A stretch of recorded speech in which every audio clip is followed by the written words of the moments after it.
So, hello everyone! Welcome back po to my channel, ang Psycho Hub. This is Grass, and our topic for today, guys, is all about psychology. I will give you guys exactly and I will give you exactly what are, guys, the signs if your partner, guys, is taking you for granted. So, if you are interested to this topic, please don't skip my video, guys. Watch until the end because today you will be surprised all this to all these signs. Okay, so if you are not interested, you are allowed, guys, to skip my video. So see you guys later. Bye.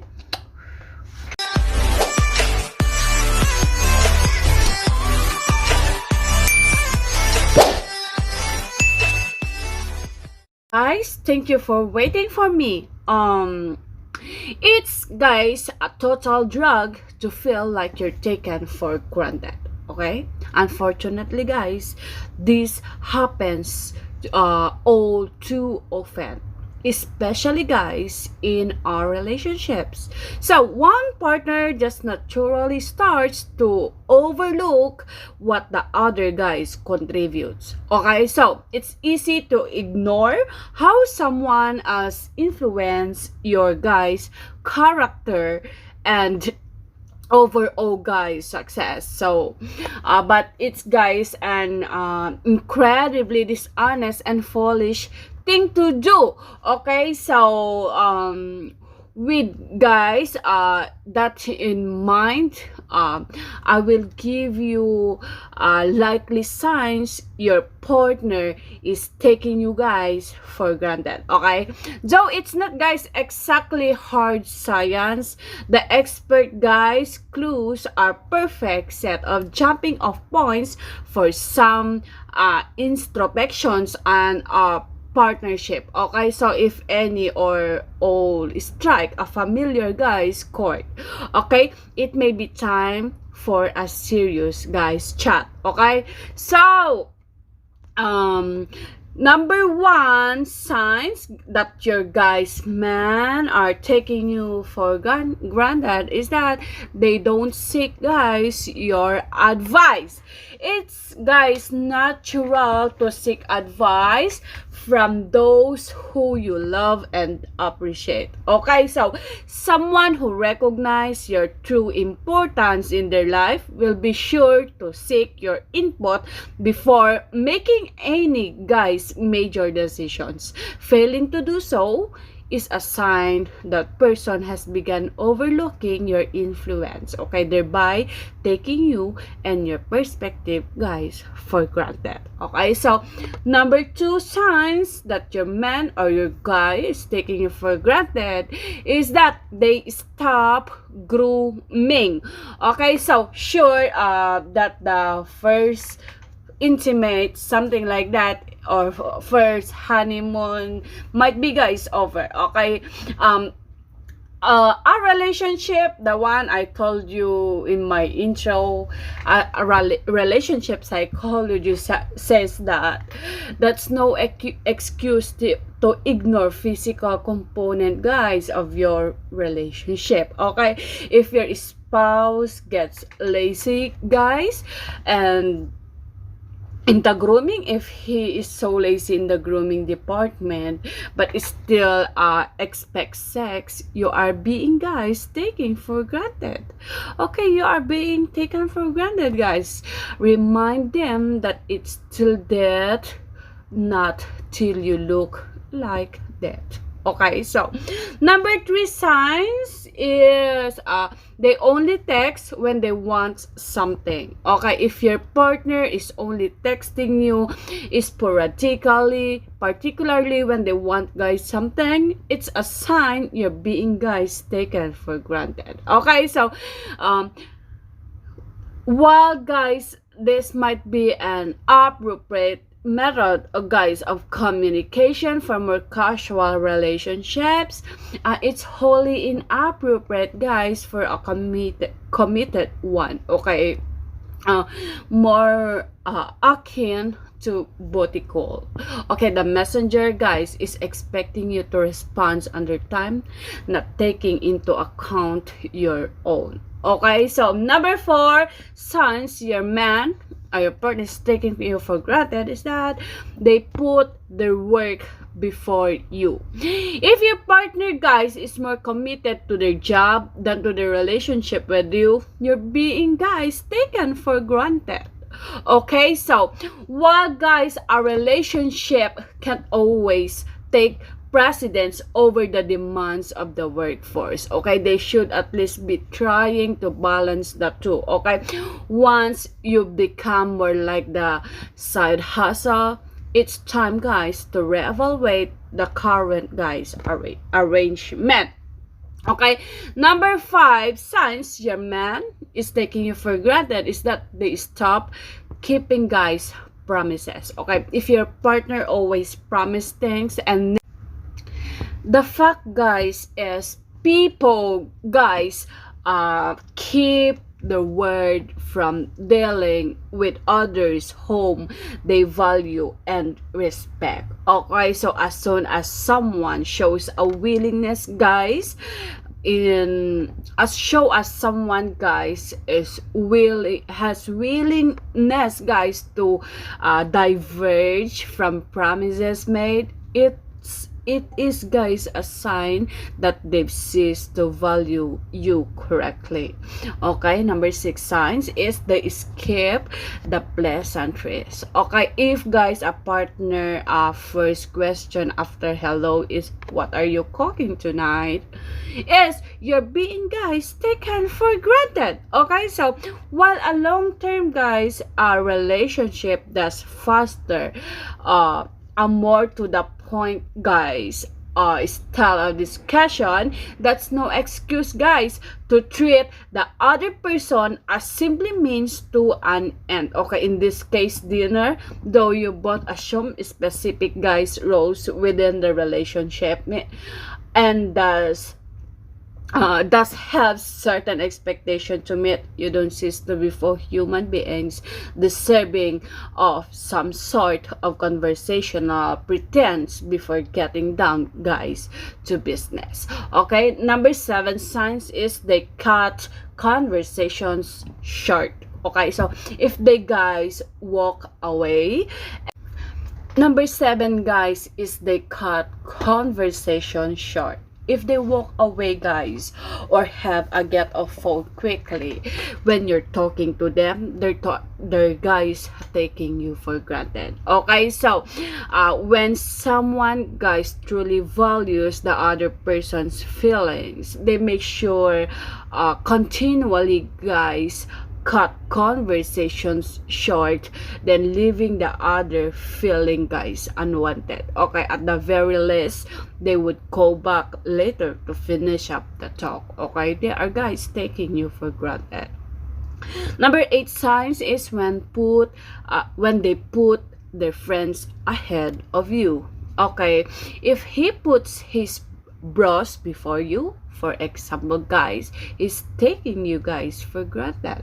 Okay, as important as friends are, most, guys, understand that the relationship often comes first. Okay, at least while you're in them. Okay, the fact is friends will always be there no matter what. So if a partner, guys, begins valuing their friends' needs over yours, it means they believe, guys, you are also certain to stay put and thus no longer, guys, require the attention of you deserve. Okay, number 9 signs is they no, guys, longer want intimacy. Sure, relationship, guys, goes through their dry patches. Okay, but if you are feeling, guys, like you have to beg for it, you are being, guys, taken for granted. Okay, it's a sign, guys, your partner believes that you would never leave or cheat on them. Okay, and, guys, however true that may be, it's a clear-cut signs that they don't value your, guys, needs and they are, guys, taking you for granted. Okay. Number 10 signs is they don't listen when you share. If they stop, guys, listening when you share your deepest feelings, you're being, guys, taken for granted. Okay, after all, it's only, guys, a reminder, guys, that a committed relationship that one gets to hear such inner thoughts, there's simply no excuse, guys, to be so inattentive. Okay, number 11 signs is they haven't introduced you to their family. Okay, if your guys partner still hasn't introduced you to their family after an extended period of being together, they're likely, guys, taking you for granted. Okay, it's, guys, a direct message that your side entertainment and not the one. Okay, so if you were their mother, would be clamoring for a meet and greet, and they'd be more than happy to oblige. Okay, so number 12 signs is they take advantage of your guys' free time. Okay, if your guys' partner knows your schedule and start scheduling repairs, deliveries, and, guys, appointments or etc. Okay, so during your free time, guys, chances are they are taking you for granted. Okay, after all, guys, free time is a precious, a limited commodity. Okay, so and household errands should be split evenly amongst the two of you. Okay, if your guys partner begins spilling it all on your time, it's sign that they cease giving you giving you, guys, desires the credence they deserve. Okay, and if you need, guys, to spice house, wake up a bit, they are, guys, taking you for granted. Okay, so number 13 is they show up late. Okay, if your partner, guys, shows up late and bows out of things that are important to you, they're likely taking you, guys, for granted. Okay, well, nobody is punctual, guys, all the time, and they should be making a concerted effort to be there. Okay, so especially if it's something you truly care about. If they begin a pattern, guys, of doing otherwise, they're prioritizing and valuing themselves over the needs of the, guys, relation. Number 14, guys, is they get more than they give. If you give and give and you give and you get like a morsel of love back, chances are you're being, guys, taken for granted. Okay, a relationship is a two-way, guys, street. Okay, a relationship is a two-way street. You must remember that. Okay, so even, guys, if you both have different ways of showing affections, the efforts behind, guys, them should eventually balance out. Okay, so if instead, guys, you give and they receive, it's a sign they're selfish. And receive, it's a if it's a sign, guys, if you give and guys, they receive, it's a sign they're selfish and, guys, emotionally unavailable. Okay, so and they're emotionally unavailable and taking your love, guys, for granted. Okay, so number 15 signs is they don't say thank you. If they forget to say thank you for the things they used to appreciate, they're taking you, guys, for granted. Okay, so while it might seem like a small thing, a simple thank you, guys, actually goes a long way towards making selfless actions for worthwhile. Okay, even it's a, guys, tint, they should, guys, feel acknowledge your kindness verbally. Okay, you've gone out your way after all, so why can't they? And for even more benefits, guys, of gratitude, you have to follow my channel. Don't forget to subscribe my channel for more updates. Don't forget to press the bell button and select the all button so you will be updated on the things I will next upload later, and that one will going to help you more. Okay. Number 16 is they don't actively listen to your needs. Part of being, guys, a good partner is anticipating. Okay, so through careful listening the needs of your significant other. The fact is, people aren't, guys, always able to say exactly what they need, but a discerning partner, guys, can usually tell truth through but your partner can, guys, actually tell true experience and context clues. Okay, if instead, guys, your partner begins requiring blatant signals that your needs aren't being met, it's a sign, guys, you become kind of an afterthought.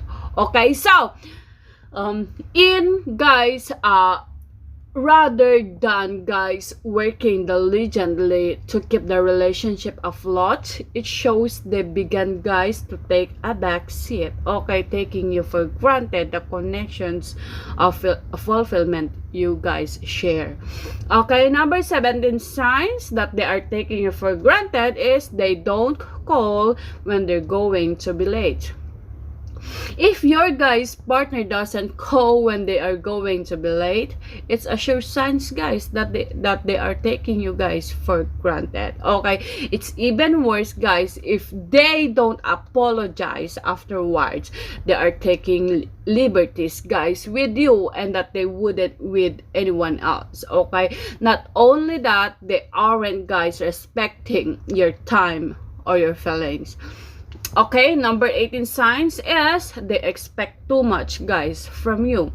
If your guys partner expect you to manage everything because they are too busy, they are taking you guys for granted. The fact is, everyone is busy, and just because you've agreed to share life together, guys, it doesn't mean that you've agreed to shoulder most of the load. Okay, you're in that together, so after all, and if they guys appreciated that, they start acting like it. Number 19 signs is their attentiveness declines. Okay, if they stop, guys, if guys they stop being as attentive as they once were early in the relationship, they're likely taking you guys for granted. Okay, while it can be difficult to sustain a level of focus on your partner, the drop off shouldn't be too drastic. Okay, if it is, guys, a sign that they believe they no longer need to woo you, okay, and can instead ignore your desires and focus solely on their own. Okay, number 20 signs is they cheat. If your partner cheats, it's a sure sign you are being taken for granted, guys. Okay, so, and if you subsequently stay, he, guys, or she knows that you are willing to put up with anything. Okay, unless you are married or have kids together, then you may want to consider leaving a relationship in the event of infidelity. Okay, number 21 is they stop dressing to impress. Sure, guys, it's a sign that it's not necessary for your partner to dress to the nines each and every time you go out. Still, it's a sign you're being taken, guys, for granted when they don't bother changing out their sweatpants all Saturday. Okay, just because you've shown you're committed doesn't mean they have license to cease caring about their outward, guys, appearance. It takes some effort, yes, but if you're the one, guys, it's well worth it. Okay, number 22 signs is they stop making, guys, sacrifices. Okay, being in a relationship means making sacrifices. Okay, you can both always get what you want. Okay, I want to sneeze.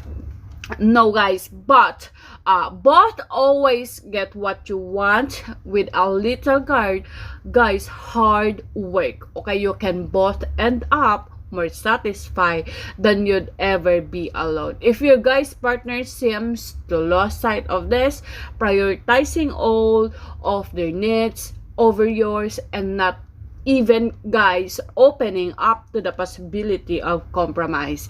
Okay, it means, guys, they are taking you guys for granted. Okay, they are taking you for granted. For granted. Number 23 is you get used to being, guys, disappointed. If you find, guys, yourself expecting to be disappointed by your partner, that's a good sign you're being, guys, taken you they are, guys, being taken you for granted.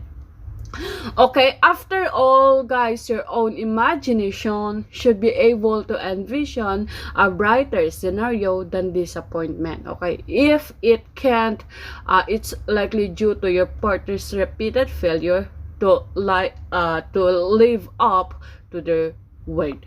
And for the disappointments, guys, that don't go away with time. Okay, so that is, guys, the last part of my vlog today. Please don't forget to subscribe my channel and give me a like if you learned something from this, and see you guys again later on my next video. Bye.